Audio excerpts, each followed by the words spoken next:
Did we ever have any discussion about any kind of limitations on changing the topography, particularly the Lacey River District?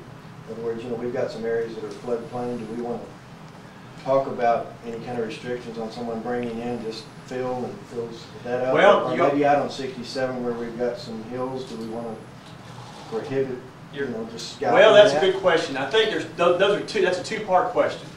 Part one is the floodplain's the floodplain, and currently, if someone wanted to build on something new within lots of parts of the within the community, they would have to build up to 1 foot above the floodplain, either pulling in dirt or building it up with stilts.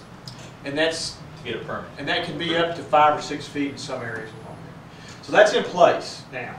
Now they can use the existing buildings. Right. So that's what we're faced with on the Biloxi. The whole town of Glen Rose in the floodplain. Well, we're not right where we're standing. Not, but if you're standing, if you're on the other side. But if you're in the courthouse over there, I'd get up on the 2nd floor. Of course, when that happens, if the frogs are looking for high ground, it's a pretty big flood. But yeah, all that along there can flood. No, I know that. I'm just asking. Well, do we want to consider that? Is that and that's also on 67? Do we want to consider some sort of restrictions for someone just taking a leveling a hill, bringing it down to the grade of 67 if they want to? I understand why you're asking the question, because they're doing it in a couple areas.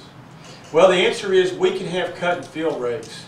The answer is yes, we could if that's what we want to do. Soil disturbance, there's cities that are doing that say you have to have a cut and fill permit before you can do that. What are y'all's thoughts on that? It may be a little difficult in an overlay, because if you're talking about Highway 67, you're talking about 200 feet from the right-of-way line. While that may get a lot of what you see right on the highway, the problem may be a little bit larger than just cut and fill. It's probably not going to be fixed in an overlay district. We probably need to put that in the subdivision regs.